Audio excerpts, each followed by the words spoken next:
So the theme is scripts for life. And when going into that topic, it is as if the films and other popular media provide us with a script on how to live our lives. We immediately catch the point in this quote from Swedish professor Ola Sigurdsson, don't we? We may even be too familiar with how easily these popular stories grab our imagination and are capable of shaping the ways in which we think and live, and even search for hope. As Christians, we are not immune, of course, to the power of the narratives that we encounter in films, television series, etc. We therefore need to listen carefully to what's being communicated in order to affirm everything in this script that is in line with God's story and identify what's in conflict with God's wonderful truth. No story exists neutrally as raw entertainment without reference to cultural beliefs and values, says Christian movie maker Brian Goodaway, who actually is quite a storyteller himself. Well, we all tell our own stories, don't we? And we listen to stories. Why? Because we need them in order to make sense of our world and our lives. Folk tradition and official religion used to be the key provider of such stories. But in our media-saturated world, many stories are provided by popular culture. So when Solfrid and Margun carried out a survey in Norwegian schools recently, young students said, I prefer watching movies and television series that I can relate to, especially when life is tough. So she was searching for meaning in fictional stories. So many people actually do the same as this Norwegian student, searching for answers to deep questions in the stories of popular culture rather than in God's story. They do so out of many different reasons, one of them being the power of the moving image. As stated here, we can see that from the slide, as stated 109 years back. Since the powerful stories on the screen explore existential questions, they offer vital material for our meaning-making processes. Thus, they hand over material for religious socialization, as Swedish sociologist Mia Lövheim puts it. Or as we would put it, the stories are vital to worldview formation. Our kids get so much input from stories in the media that we have no choice but to relate these stories in faith education, both in church and at home. In all stories, there are traces of worldviews. Just by watching the way of living above the surface, we can identify traces of worldviews below the surface. That is underlying views of ethical values, views of humanity, views of reality, and views of faith. And we then talk about faith understood as trust and search for meaning. A worldview can be described in different ways. And here is a well-known definition by the late American author and apologist James Sire. A worldview is a commitment, a fundamental orientation of the heart that can be expressed as a story or in a set of presuppositions. That is, assumption which may be true, partially true, or entirely false, which we hold consciously or subconsciously, consistently or inconsistently about the basic constitution of reality. And that provides the foundation on which we live and move and have our being. We see how story is part of this definition, as well as commitment and foundational orientation of the heart, which point towards faith, a search for meaning as a key worldview element. We will always meet these film stories at different levels. Either we have reflected on it or not. But to really understand what they are saying, we need to be more structured in our approach. Therefore, we will now focus on 4 levels. Let us try to illustrate by looking briefly at the movie Wonder from 2018. This is a story about 10-year-old Augie who has a syndrome which makes his face deformed. The first question we often ask after a movie is, did you like it? And the answer is just as often rooted in our emotional response, what I felt. The emotional impact needs to be processed both individually and collectively. The key question is to always ask, why? Let's look at wonder. The little boy lets you feel his pain, his fear, and his courage. He makes you cheer for him. You can feel the struggles of those around him. So many would say that they were touched and encouraged by the movie. But others would say that the story is too clean. Everything works out. It doesn't resonate with real life. And so the movie is deemed good or bad. The emotional level is often connected to the aesthetic level. All the bits and pieces that tells the story speaks to us. The use of colors, lighting, shadow, music, use of cameras, and so on. Our emotions are led in a certain direction. If the aesthetics doesn't work, it's harder to believe the story. In Wonder, we meet the story that is in warm colors. The lighting is golden.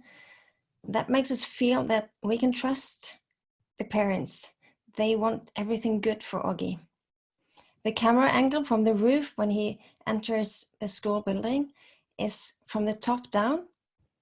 It is showing how small Augie feels, and it leads our emotions.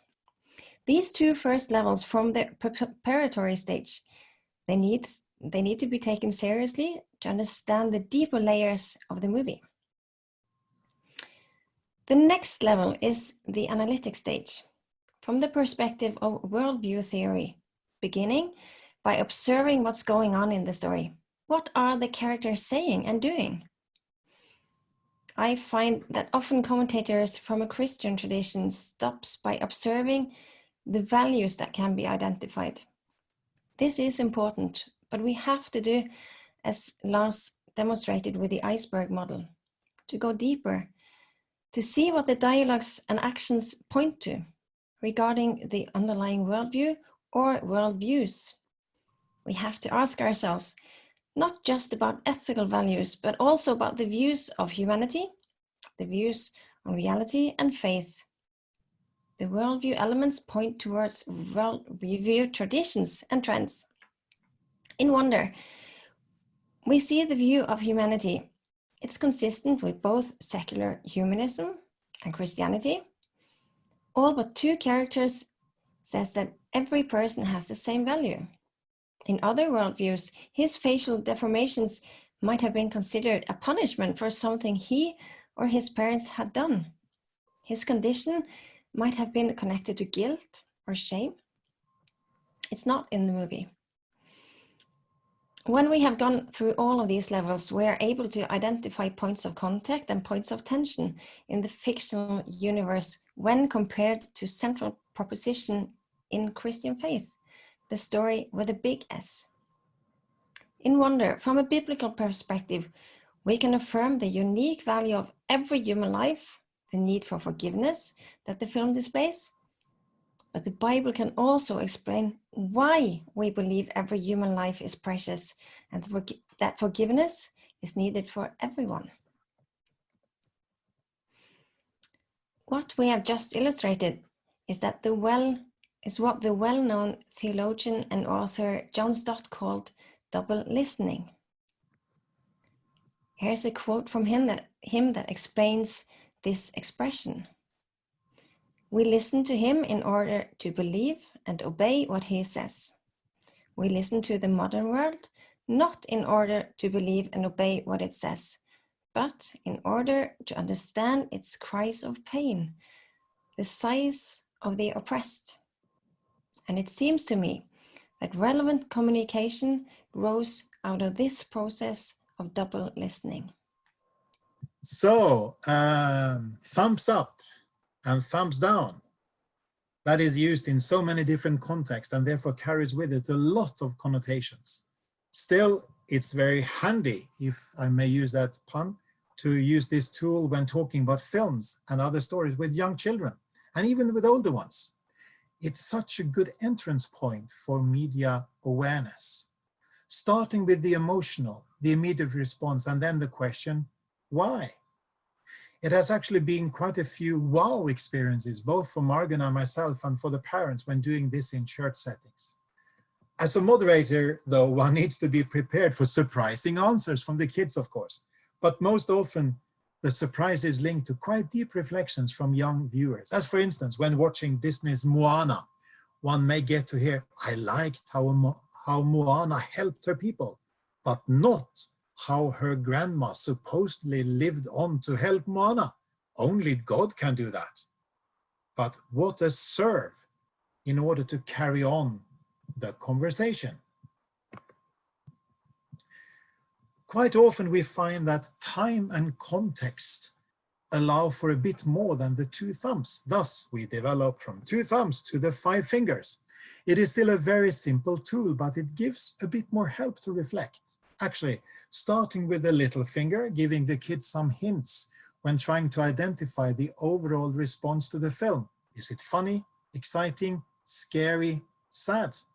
The why helps to identify some of the tools that the filmmaker uses to arouse our emotions.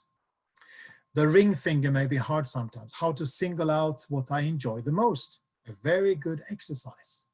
As for the long finger, relating to anything that one does not like, is the same aspect as the second thumb, of course. But the forefinger draws the attention to a new aspect.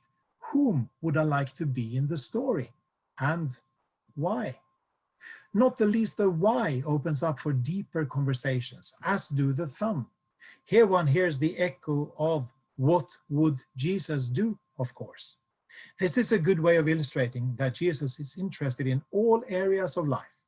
Young and old are disciples 24/7. It also draws the attention to the aspect of affirming everything that is true, noble, right, pure, admirable, excellent, or praiseworthy, as Paul says in Philippians 4. And finally, by bending the thumb and hiding it under the other fingers, one gets an illustration of how Jesus is the center of it all. Movie nights are popular in youth groups and are golden opportunities to build a bridge between the Bible and their world, so to speak, as well as helping the youth realizing that being a disciple includes watching films with discernment. We now think of mainstream films, of course. We also want to make sure that we make choices that are well thought through. Whatever set up for the movie night, we should leave time both for a short introduction and for some discussion afterwards. And if at all possible, we should try to move from emotional aesthetical to values and worldviews, and then from values and worldviews to the normative level in your questions. Sometimes choosing a highly popular film is great. Then one may move from what's being communicated in the film to what the Bible says about it. Or you may want to choose a particular film because the story either opposes or illustrates the theme that you want to highlight. The key question always is being, what can we affirm and why? What do we need to challenge and why? We have tried to give you examples for use of movies in different settings, like in the family and in the youth group and in the Bible study group. This could be done in multiple ways, but it's an ideal arena for a movie night. One, it opens up possibilities for everybody to engage, not just the theologians, the teachers, others that normally likes to listen to their own voice. Second, it opens up possibilities for people to share personal stories from the perspective of emotional reactions. Thirdly, it provides opportunities for engaging with traces of worldviews, making the teaching more contextual and possible to relate to. And fourth, it provides opportunities for practical apologetics, engaging with the answers the movie gives. And just like in the youth group, there are a few things to keep in mind. Remember to introduce a framework for the movie. Be prepared. Read about the movie, the director, the background, introduce it. Maybe point to a few themes that are important. Prepare questions, identify points of contact and points of tension. And for the conversation, remember all of the levels. Try to cover them all before jumping to the theological response. Give everybody a chance to speak. Don't interrupt. And remember that in a Bible study group, one needs to be able to trust each other.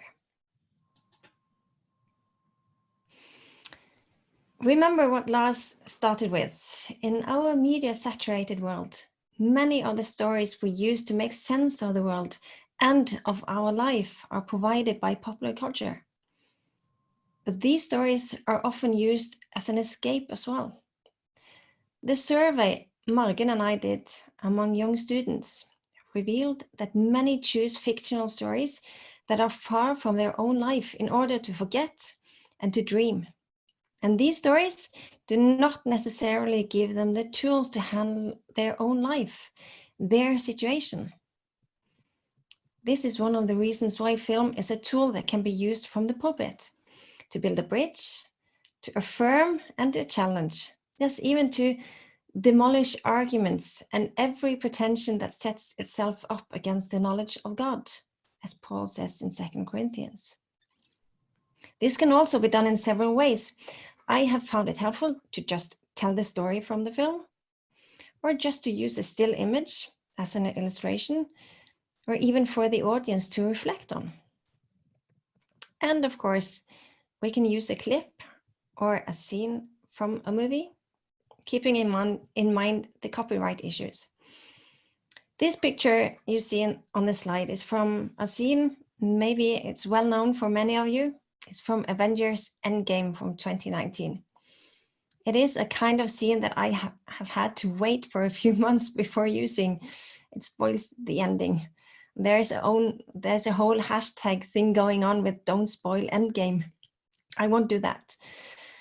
Tony Stark is giving a short speech to his family and friends. We ought to have looked at this scene through the lenses of all 4 levels we mentioned. But as for now, let's just look at one quote. Everything is going to work out exactly the way it's supposed to. How can he know that? Who controls what is going to happen? A cosmic force? And what about us if Stark is right? Do I have free will at all? And does it matter what I do at all if everything is controlled? The end will be as it's supposed to be.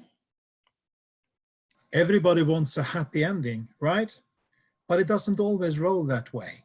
Maybe this time. I'm hoping if you play this back, it's in celebration. I hope families are reunited. I hope we get it back, and sometimes something like a normal version of the planet has been restored, if there ever was such a thing. God, what a world. Universe, now. If you told me 10 years ago that we weren't alone, let alone, to this extent, I wouldn't have been surprised. But come on. The epic forces of dark and light that are coming to play. And for better or worse, that's the reality Morgan's going to have to find a way to grow up in.